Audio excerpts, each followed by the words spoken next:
One. All right. Good evening, fellow Toastmasters, future Toastmasters, and distinguished guests. It is Robert Tyree.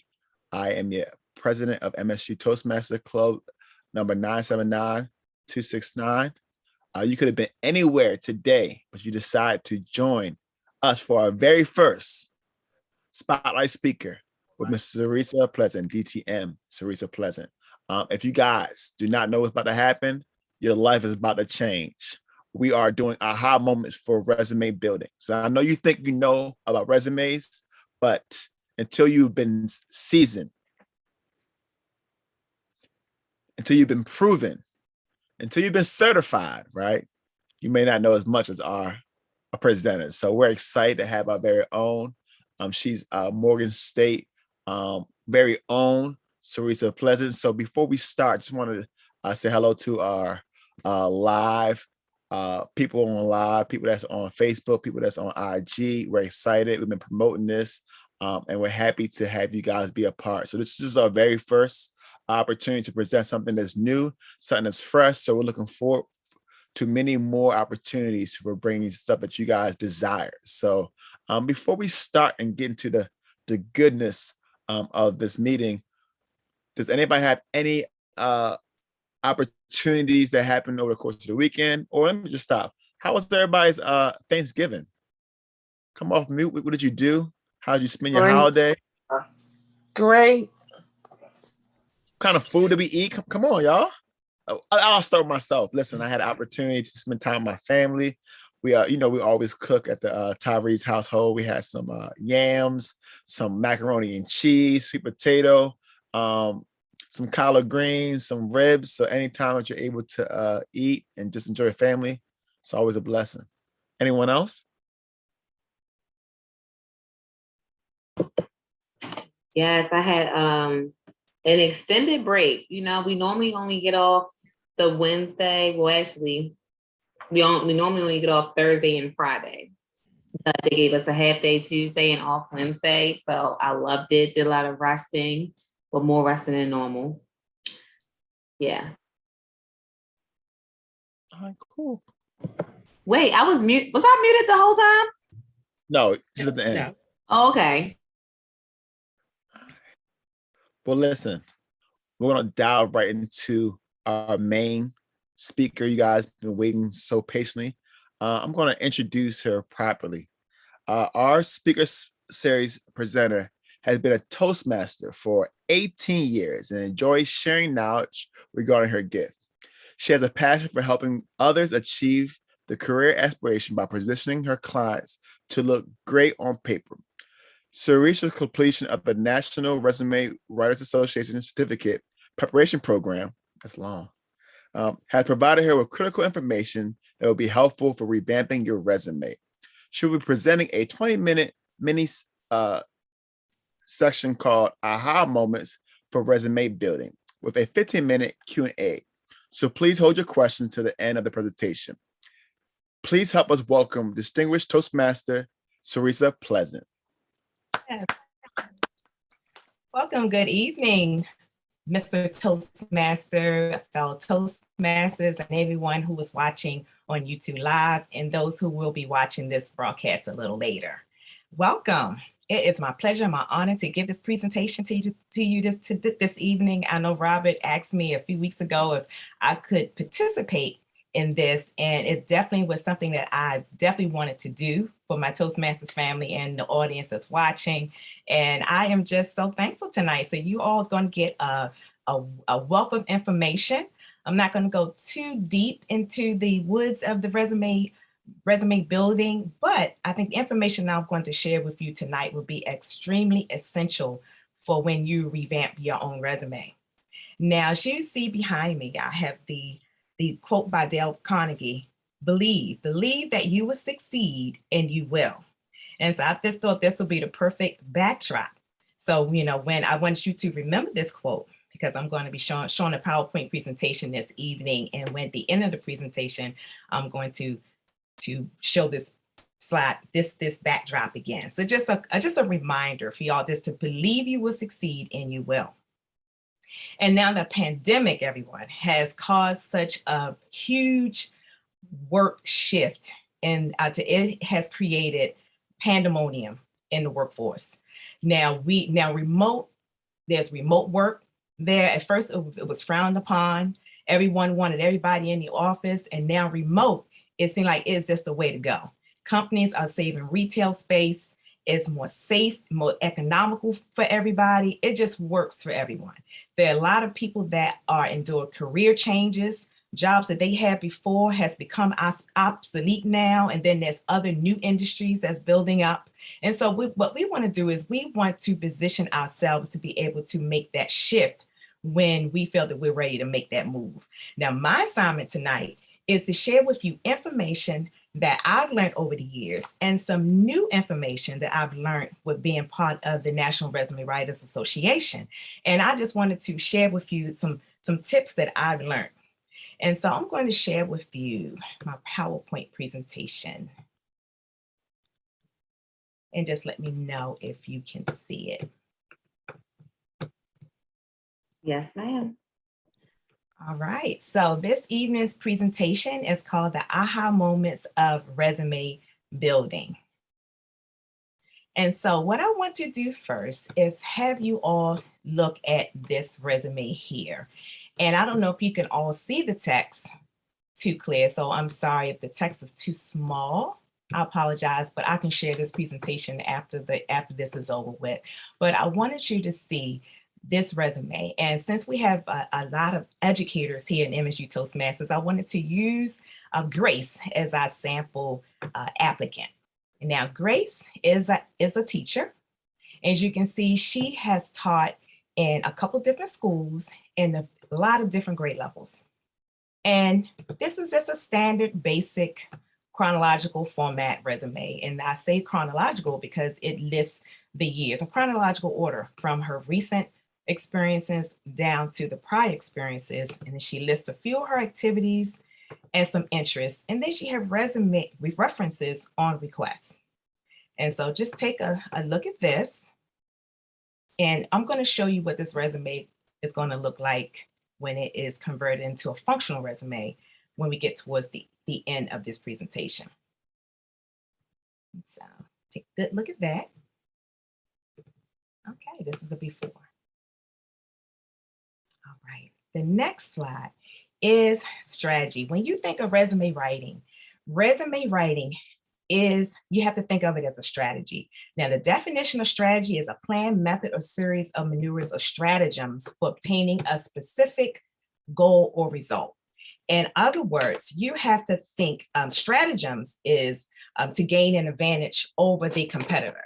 Just think, the Ravens won last night, so I was excited to see that.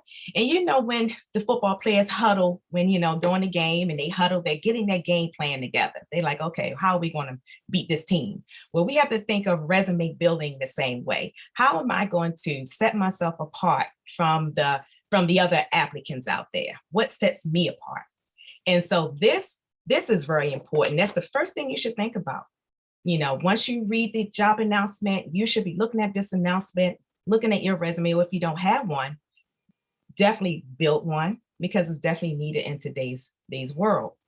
And so what you need to do first to strategize is to write towards your career theme. And most people think that one resume is going to do it for every single job out there. And that is definitely not the case. So you want to write towards the career or theme, something that you're aiming towards. If you're a career changer, you have to write towards the career that you want to change into, not for what you're doing now. This is good. It's a way that you can manipulate the information where the employer wants to see how you want to benefit them. So you want to think about that first.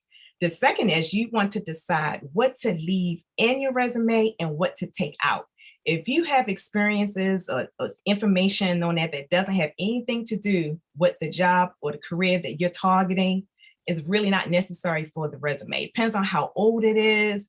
It depends on what you did there. So it's subjective. So you really have to think about what is going to stand out for you.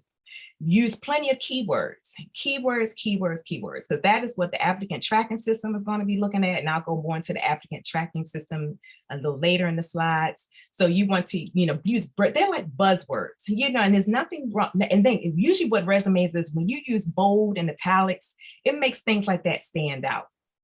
So just think about that. You want to you want to emphasize your soft skills, any factual data, any like teamwork, communications, like those type words can really stand out in a resume.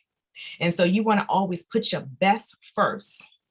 Let's say if you're a new college grad and you really don't have that much work experience, then you might want to put, okay, I just graduated, I have this degree. I want you to see this first. But if you have a lot of work experiences, and let's say you just graduated from college and your degree is different from what the target is, then you may want to, you want to focus on your experiences. So you can mix and match the orders. Nothing says you have to do the education, the experience and education and activities, and you can mix and match the parts. So whichever way you do it, just make sure what is essential stands out first. And so the next slide is the sections. Now, the sections is very important because this is the headline. The headline comes after your name, your address, and your city, state. And for those who didn't know, was an aha moment, is you don't have to include your street, your actual house number, your street address. You can include your city and state because, there's identity theft out there. It's like social media. You may not want to put your name, the entire address, phone number, and everything there. So you don't have to put your street address if you want to maintain some sort of privacy there. And I'm sure the companies are making sure your information is safe, but just in case you don't feel that you want your address to show, you don't have to put it on your resume. And so what you're doing is the next section is the headline of professional summary. You want to make sure what you have in this area is strong and enticing.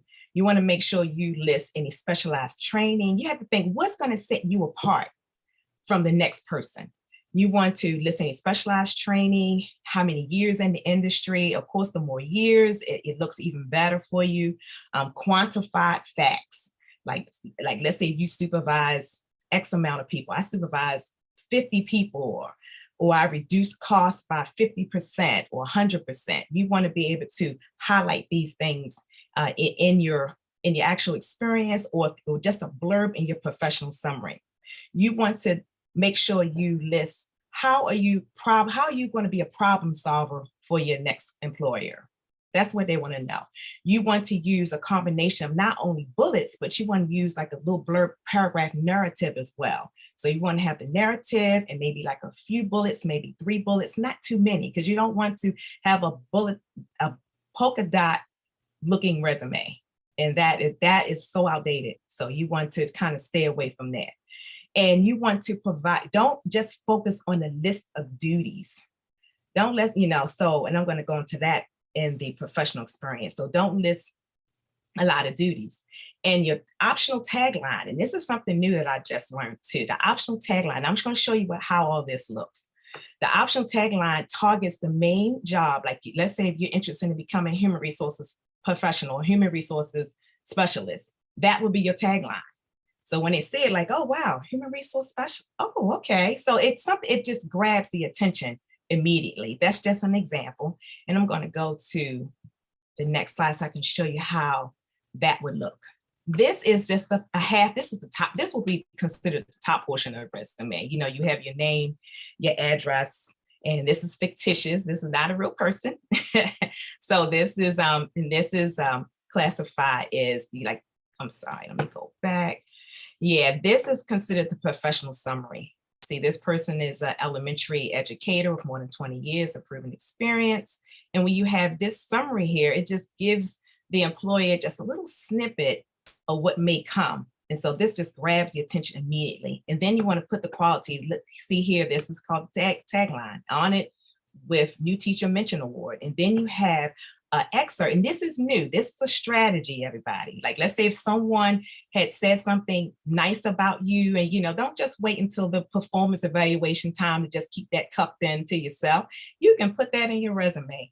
And Miss Cassidy, is an exceptional leader, and the school administrator said some wonderful things about her. And then you can put this as the top, as the highlight in the beginning, when some employer is looking at this, they haven't even gotten to the experience yet. So this is just a strategy that you can use. And now let me go back. And when you're running, the next portion is the professional experience. And when you're listing your professional experience, and I mentioned earlier, don't just list duties. If you list duties, try to incorporate answers to these questions with every duty. It's not going to suffice for every duty because you're not going to have all of these for every single duty. But if you can pick out at least maybe 2 or 3 items that you can put, so you want to list, who did you work for? Because who you work for can make a big difference, whether it's a first line supervisor, whether it's executive of the company, your division chief, whoever it may be. Who makes a big difference on who you interact with on a daily basis. What did you do? Where did you do it? Maybe you could have traveled for work. You want to list, okay, I did this in this city. My supervisor had sent me to somewhere to do this presentation or anything. So where, when did you do it? How, why did you do what you did? How did you do it? That's the thing. How did you do it? And how much means just simply quantify. Just use any numbers where you can quantify. So they're like, okay, something that's measurable that they can say, okay, you did this, and okay, you may save the company some money. So you want to just remember these questions as you are writing up your professional experience. And the next section is, these are optional. And I haven't seen resumes where someone don't have the educational part, but let's say if someone don't have a college education, and let's say, well, I don't want to just list high school in there, so I'm just going to leave that out. So it all depends on the person and what they feel comfortable with. So, but if you do decide to list the education, you do not have to list the year you graduated, because sometimes when you put the year you graduated, that can cause age discrimination. The employer could try to figure out how old you are. So if you graduate from college, if 21, and like I said, you're 35, they may assume that you're 21. You just never know. So you don't have to list the date that you earned the degree unless it's recent, it's relevant. You want the employer to say, okay, I got this master's, I studied hard for this, and that's different. So it all depends on your strategy and how you want that education to show, to an employer. You may want to list any professional development courses, any certifications. And for this, I would say add the year, because most employers want to know how old this particular material is, because usually with certifications, you have to take tests, you have to make sure you're still current and still recent. And so you may want to list the years in this area here. And any professional affiliations. For my fellow Toastmasters out there, this is a professional affiliation, Toastmasters International. You can list this if you are an officer, even if you serve these roles, you can list this. On your resume, you can list volunteer experiences, paid, unpaid, long as you have something that you can show that you've done and make that relevant for your future employer, that is wonderful. Any hobbies and interests, only if it is relevant to the position. Now, I may like knitting, crocheting, but if I'm applying for a human resources specialist position, I'm not going to put that on my resume. Remember what I said earlier is you have to determine what to put in and what to take out. And any miscellaneous could be if you had any major speaking engagements, something that's really unique where it don't really fall in any of these other categories. You can be creative to add that section as well.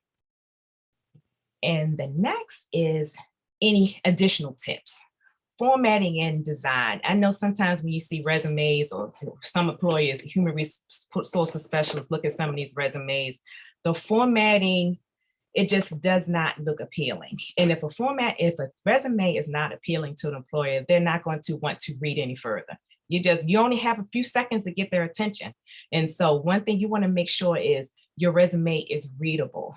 And one tip for that is you have to make sure your margins are even on all 4 sides, because it will allow more space for you to get information in there. So it won't look like everything is bunched together. You have to focus on white space. They call it white space. So in between the sections, you got to make sure the font sizes and all is all like uniform.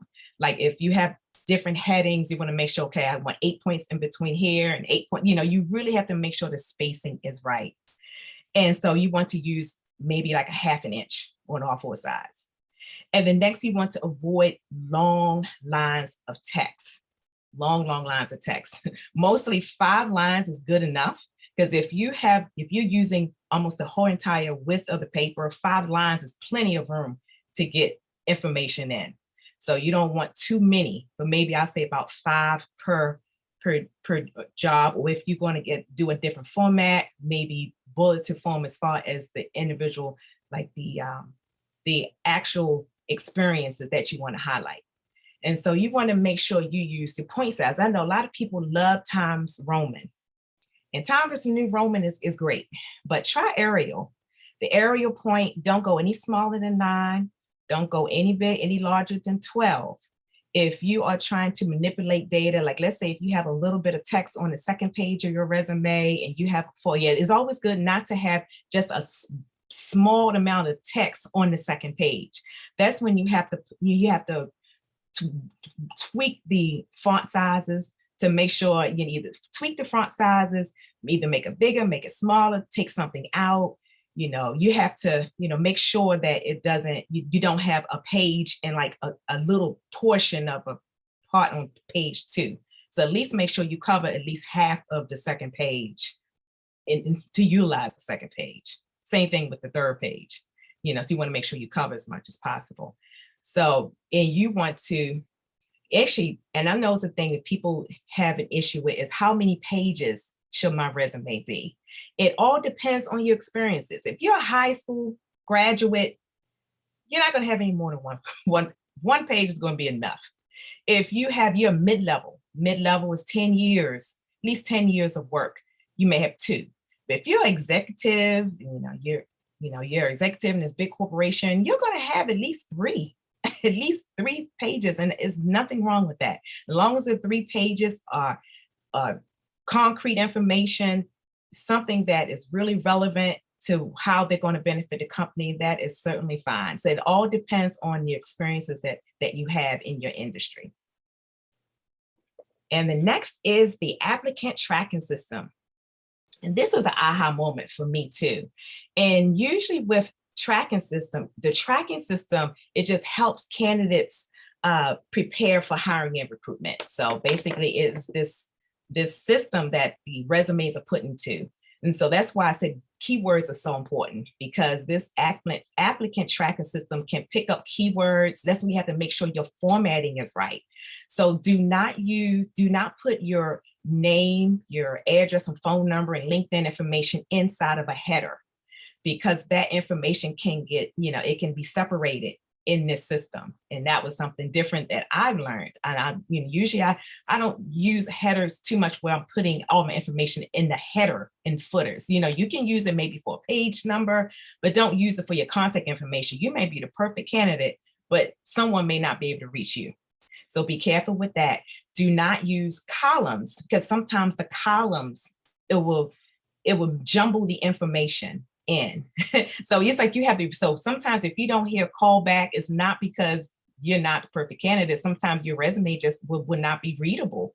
It all depends on where you're sending your resumes. And sometimes there's also like these resume builder template type of devices. I would not recommend anyone use a resume builder unless the employer specifies and asks you to.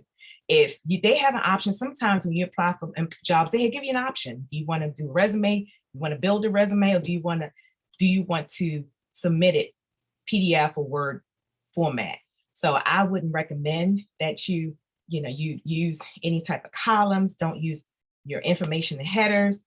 You want to, don't put the degree. Let's say if you have a PhD, don't put your PhD next to your name. I didn't realize that may not pick up in the applicant tracking system.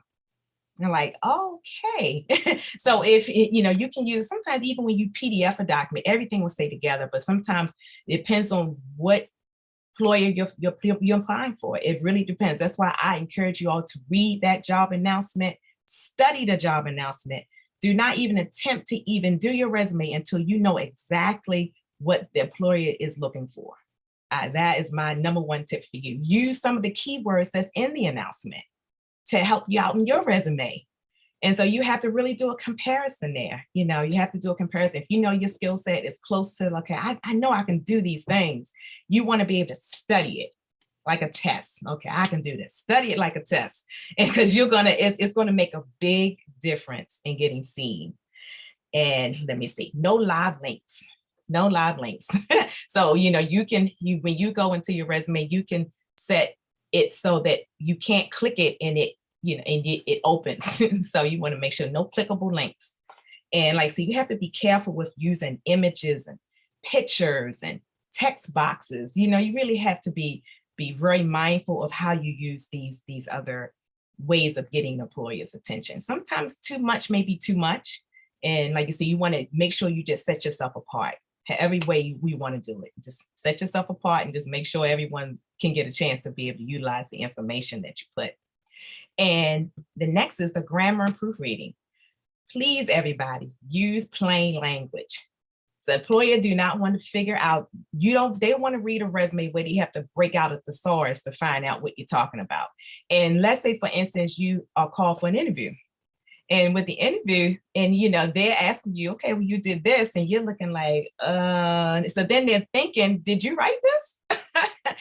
So you want to make sure your resume is something that you can stand by when you're interviewing. Some plain language or something, it's easy language for you to understand. They don't need something really complicated, and they have to think twice about what you may be talking about. So if they have to think twice on what you're talking about, then it's a little bit too much. They may move on. And so usually with numbers, it's another thing with numbers, everybody. So you want to write out 1 through 10, and you want to then for 10 and over, you can use the numbers. So I guess you really have to be careful. I'm going to show you some resources that can help you out to determine on these grammar and proofreading items, because you're going to have to stand back, look at your resume, get somebody else to proofread it for you, so you can make sure you're not missing something, because you can write in, you may miss something. You have to come back to it the next day. And so you want to make sure you do that. So, and the last but not least is, I want to show you all, you remember what Grace's resume looked like before, right? Elementary school teacher, she wanted to get into, she's a career changer. Okay, so this next slide is her revamped resume. You see how she took off her street address, she put in her LinkedIn, it's not hyperlinked. And as you can see, she pulled out her professional experience, and she wanted to showcase the communications, sales, administration, because her target position is, she wants a position in customer service. And so she felt that being a teacher can really transition into this. So she has a background here in communications, background to educator, and she pulled this out. I'm sorry, y'all, this mouse is sensitive. So after she pulled out these skill sets, and then when it came down her work history, she still, she continued, she did tell us that she was an educator, and she had an excellent work record with former employers. And you can see she listed her years of experience from 2011 to the present, and her education. And so when she looked at this, okay, I'm looking at customer service. I'm not looking at a teacher when I see this. That's the difference. I'm not looking at an educator. I'm looking at someone that can really transition into this next career path. And like I said, there's numerous ways to do resumes. And this is considered a functional format. I prefer a functional style resume because it gives you a chance to just pull out all the soft skills that you have that will make you stand out even better, instead of looking at a chronological, the same old all the time. But I like this the best. It just seems like it will capture attention, and some kind of headline here. And as you see the headline: target job, customer service representative. It let the employer know that this is the position that I'm looking for, not another teacher position. And so last but not least is the resources. The number one resource is to target the company's website. The company has so much information on their website, and it would do wonders for a job interview. And I had the opportunity to do this when I started this agency that I'm working now. I made sure I looked at that website, and that way I can pull out some information. Okay, I was looking at your strategic plan and I see XYZ. They would love, I'm sorry, employers will love that. It shows initiative, it shows drive, it shows that you are interested in working for them. So definitely talking your company's website. The second is the Greg Reference Manual. And all this you can get on Amazon. And this is thick. This is almost like 500 pages. And it gives you all kinds of tips on grammar and good business writing. It's really good. It's, the Greg Reference Manual. I don't know if you all can see. Ooh, you can see that. So that's one resource. And another resource is the Gallery of Best Resumes. There's so many resume books out there, everybody. And some of these resume books, some of the information is outdated from what I'm looking at, from what I've recently learned in the last year or so, but it does give you a lot of nice samples, resumes and cover letters. This is my second favorite resume writing book. And then the next is Resume Magic. This has almost 500 pages, all kinds of samples, before and after. And this is good too. 4th edition, Resume Magic. And last but not least is this keyword book. I've just found out about this book. Best Keywords. So this will help you out with cover letters as well. And not only, like I said, this is just a surface. This is just a scratch of a surface, everybody. This is not it's the entire course on resume building, but this is definitely some information that was definitely an aha moment for me. And also, everybody, this is another last tip here. Do not put references upon request. Please don't use that. That is extremely outdated. And so stay away from that at the bottom. I would suggest. But overall, I just hope you gain more information than what you knew about before you listen in on this presentation today. It's definitely my honor, my pleasure to do this. If there's something that I can't answer during the next question and answer session, I will make sure I get the information back to you. And so if there's anything that I haven't covered, does anyone have any questions this evening? I'm going to reserve maybe some 10 minutes for some Q&A. If anyone have any questions, I know we have one participant had a lot of questions. Question. Yes. Hi, Sarisa. Very Hello. good. This was very good information. My question is, what do you suggest us putting in place of references furnished upon request? I've been out of the job market for a while and I didn't know it was dated. So I would definitely appreciate some suggestions to put there. Okay, well, right now, usually with resumes, I also learned that cover letters are good. I know in government, cover letters are optional and they're not really required, but in private sector, I think that is an excellent thing to have. Actually, will have your contact information. It has that in there. If they, let's say usually they normally don't call you references until after your interview. Usually you provide a reference list during the interview. Like, okay, this is my reference list. If you want to check out my references, this is my list. But you don't need that. Let's assume you're going to have references, so you really don't need to put that on a resume, but you can have that ready when you're called for the interview. Okay, so we're just not including it, but have it ready. To have it ready. Always have it ready. Yes. All right. Thank you. You're welcome. Any other questions? Anything I haven't covered? It's Elena. Hi, Elena. Yes. I got 2 questions. Do you know a Toastmaster in Georgia? And the other question is, how many resumes should you have if you want to apply for different careers? Okay, well, the first question, I can find that question out for you. I know I can find a Toastmaster in any state, so I'm going to find your Toastmaster where you live at. It's the Toastmasters Club where you live, so I'll get that information to you. And okay. I would recommend having at least, it depends on what industries you're targeting. I would say no less than 2, but you can have 3. You can mix and match the different format styles. You may want to see which one may work for you better. But I guess it all depends on what industries you're focusing. Oh, okay. I guess it really depends. It depends on that. And I would suggest if anyone doing a resume, please don't assume like a one-stop shop resume. I would recommend, and what I've been taught is you target the job that you're applying for. Like, as you know, Indeed even this is what I would recommend. Even practice, read the job. There's lots of jobs on Indeed. Oh, it's so many. And read what they're asking for. Read, like some of them have salaries, some of them don't. And, and just read to see how they're positioning their wording, what they're saying. Even if you have no interest in applying for that particular job at the moment, it just gives you an idea to know what the employers are asking for. So when you see something you want to apply for, you already had practice. So that's what I would recommend. Okay, thank you. Great job. Awesome. You're welcome. Thank you, Elena. All right. I have a question. Miss Arisa. Welcome. All right. Who's next? I have a question. Oh, who's speaking? Jessica. Oh, hi, Jessica. Hi. Okay, So I'm going to see a few people on the right side.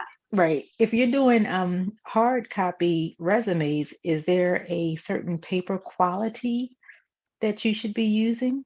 Oh, not at all. If you're not mailing it or anything, because I know usually in Staples or Office Depot, they have these resume writing these papers and all. Oh, I think I was looking, I only see like a little bit left, but it's not necessary because a lot of times resumes are electronic.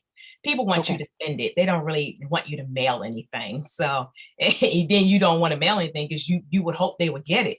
So Right.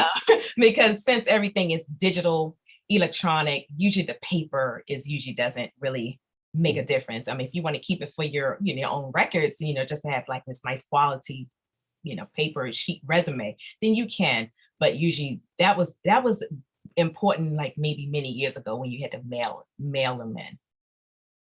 Just making sure. Thank you. No problem. I have a question, Sarisa. This is Miss Eva. Yes.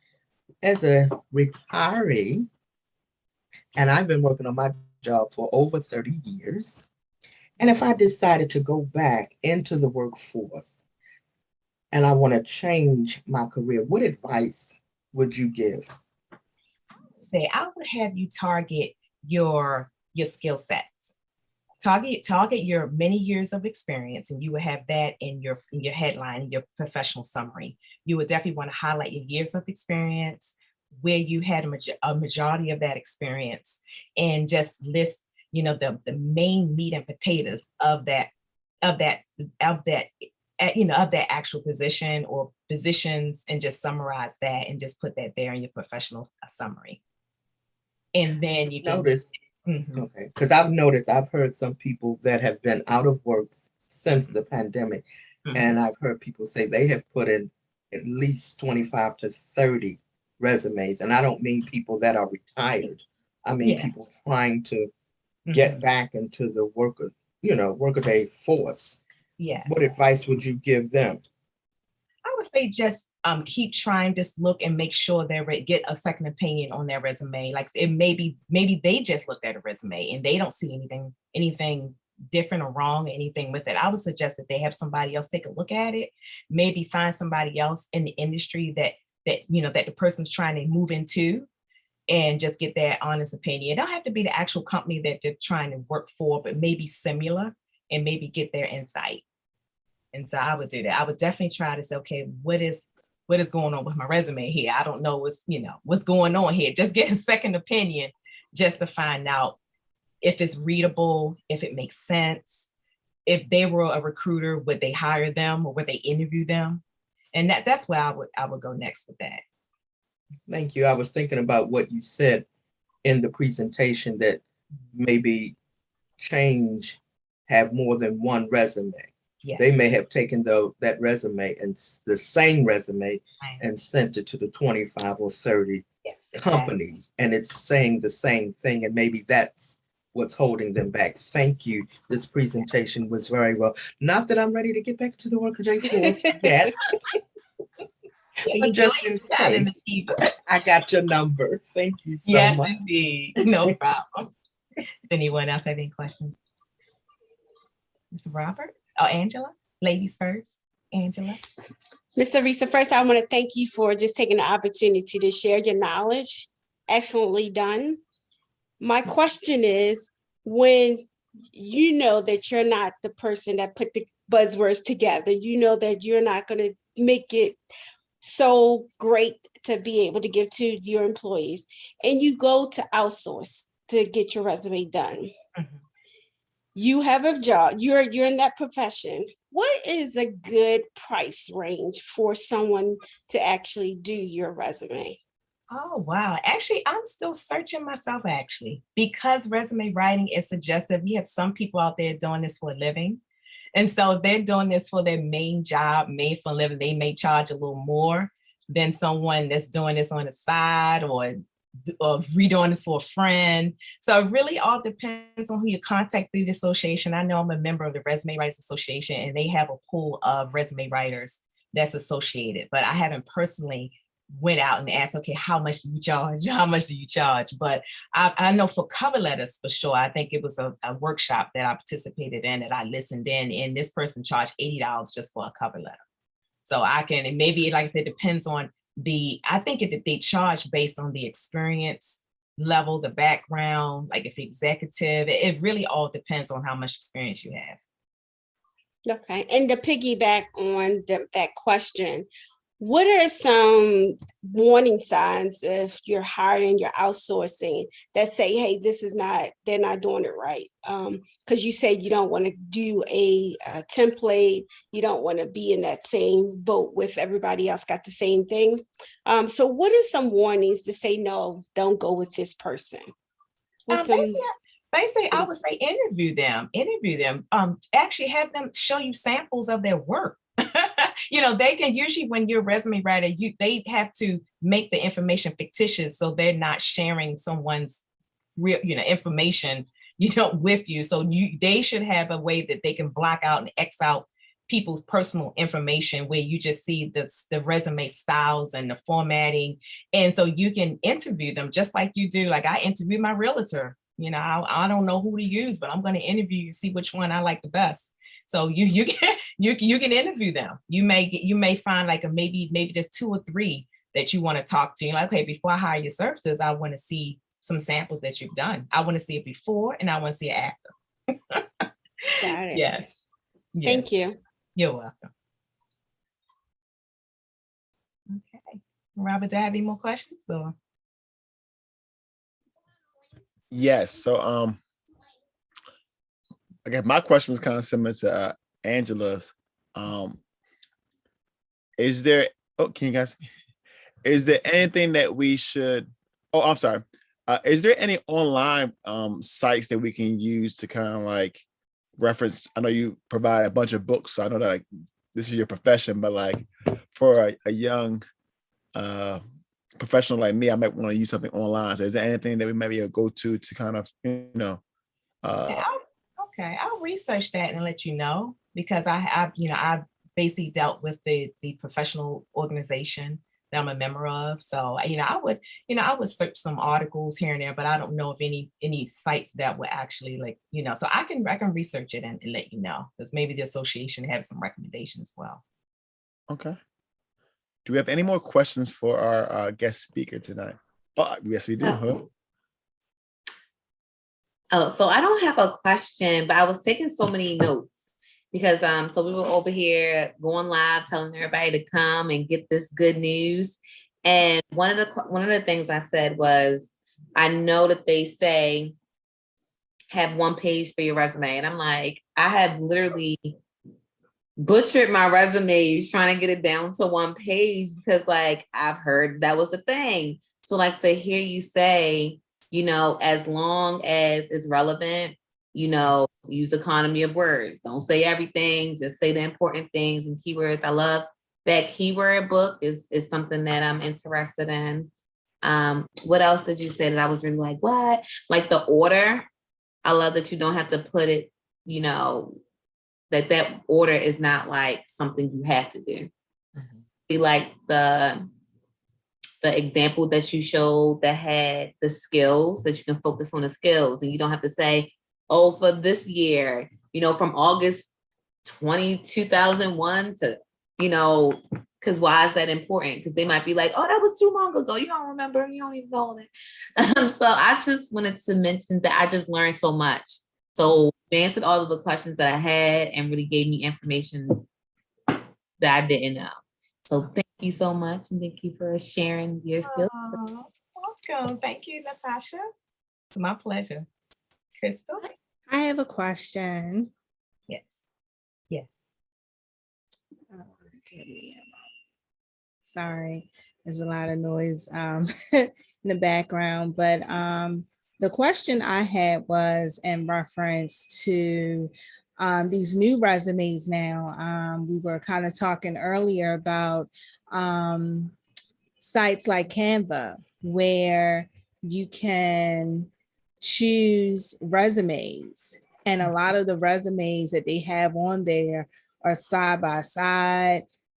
They promote the bullets where you are getting to the point, because like Natasha had just said, so many of these employers are telling folks, hey, we don't have time to go through a long resume. So you have to put everything on one page. And so you are like forced to kind of put things in bullets and kind of get to the point, because you have so much to share. And especially, you know, if you are a seasoned person and you have a lot of things to put on your resume, you're really struggling to try to fit everything on this, you know, on this page, from, you know, your name to having space to write something as a spotlight. I know on my resume, I also had like bullets of like skills. That was something I want to ask too. Was that something that, you know, we should have, where it's like, you know, after you do your summary, should we have a space where we highlight some of our skills? I feel like I've asked like about 3 different questions, so I'm sorry. I'm just going to stop right there, and there's a lot of background over there. That's okay. Yes, yes, you can put, like, there's nothing that says your resume have to be one page. Absolutely not. If you've been in working and have a long career history, that's like, I have 26 years. There's no way possible that I'm going to be able to put 26 years on one page. So I, you know, so you know, they, like I said, it all depends. If the employer is asking for one page, then you pretty much don't have a choice. You have to give them what they're asking for if you really want to apply for that position. But there's nothing that says that it has to be one page. And, you know, I've learned from the certification course that it depends on your years of service. So if you have 10 years, mid-level, you're going to have 2. If you're entry level, you just got out of high school, you're going to have 1. You don't have many work experiences out there. And so, you know, so that is definitely fine. The skills, the area, I would call what you said, the skills, like it's the area of expertise. Yes, you can put that up front. The real core meat and potatoes. I know you said you do graphic arts. And let's say you know, you want to do something, you can have that graphic art. Okay, that's one of my skill sets. I can do a publisher or whatever tool you use to do your graphic design. So you would have that in the front. You know, so like that's what you can mix and match. You can, you know, you can mix the order or have whatever you want to showcase first is what you put first. And did you say in the presentation to not have columns? Did you not? Yeah, that was one of the things. Yeah, I would suggest, if you're not sure, like you know, actually the employee, there's something that they don't volunteer. Okay, we use an applicant tracking system. I mean, that is definitely a bold question to ask some employer, but that's if they use that, because they said because the information in the columns may get jumbled in their system. And sometimes you might have columns or may be a block of text, and the information in the block of text may not get picked up. So if you do use a block of text, make sure you have a little bit of that same information within the body of the resume. So it's just a precautionary measure. I don't think all employers use it. It really is subjective. If you want to use, it depends on how you're using it, how you're using it in a resume really would make the difference. And I wouldn't know that until you'd actually look at it and see how you're using it within Word. They say if you do that and use Word, because Word picks up better. If you do that instead of the what is it, the template format things. If you do use that, you use it in a Word format and it'll pick up better. I have one last question. I don't want to monopolize the time. My last question is, if you are applying for jobs on Indeed, I think you had touched on this a little bit earlier, where it gives you the option to use their resume builder or just use one that you've already created. What do you suggest using? Should we use the one that's provided through this particular online tool, or should we use what we've provided? Because sometimes you still have to put in all that information all over again for some reason, even if you give your resume. But should we use that particular resume tool instead than just giving our resume? See, a lot of employers, they have so many different tools that they use. I haven't seen Indeed, so I haven't actually tried to apply for a job on Indeed, so I don't know what their tool look like, but I do know what the hospitals, their tools are. And it's not my favorite method. I don't want to say don't use it because it's there for a reason. It just simplifies the applicant pool process for them. But if you're applying for a multitude of different positions, I would say just try it out both ways. Maybe you can upload it. Because I think one I've seen, you can upload the actual resume and do the actual system. You can do both. But I would just want to, it just limits your ability. It just limits the information that you're able to put in it. It just doesn't, it looks like you just upload text. It gives no creativity. Like, it's not going to pick up your color. It's not going to pick up, it's a lot it's not going to pick up. So me personally, I like the actual upload what the actual resume looks like instead of me, be putting in sections of information and you don't know what it looks like on the other side.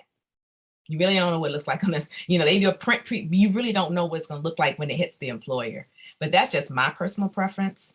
You can do like, I wouldn't want you to like, okay, I don't have a resume. I need a resume. No, if using the system will get you an opportunity to apply for the job, definitely use it. I don't want to discourage anyone from using the system that the employers set out for you to use. It's just my personal preference.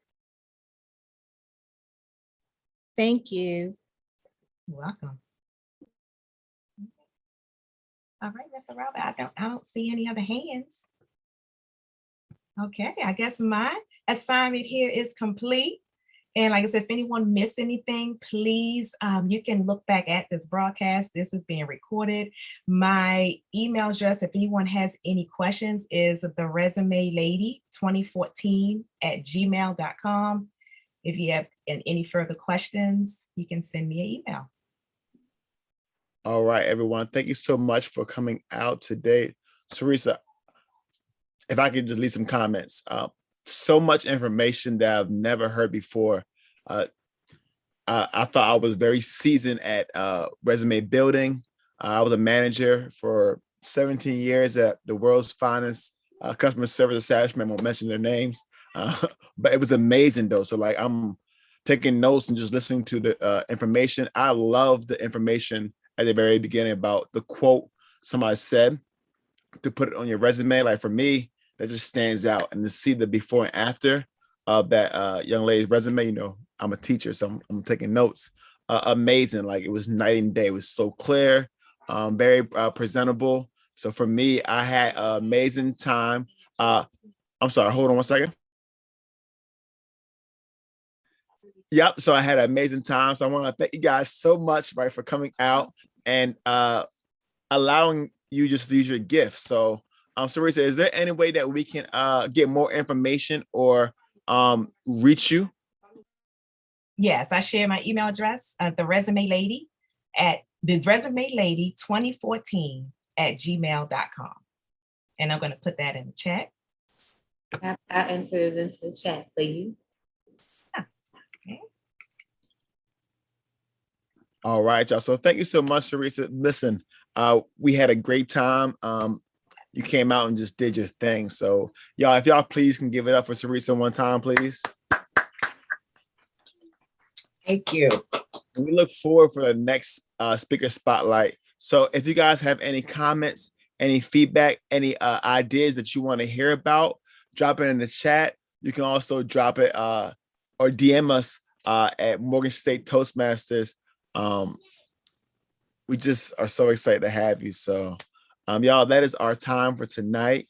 You're welcome to stay on and network with us. But for the people that's live on YouTube and IG and Facebook, we'll see you next week for our traditional meeting. So if you're trying to improve your public speaking skills, this is the place to be. So thank you for coming.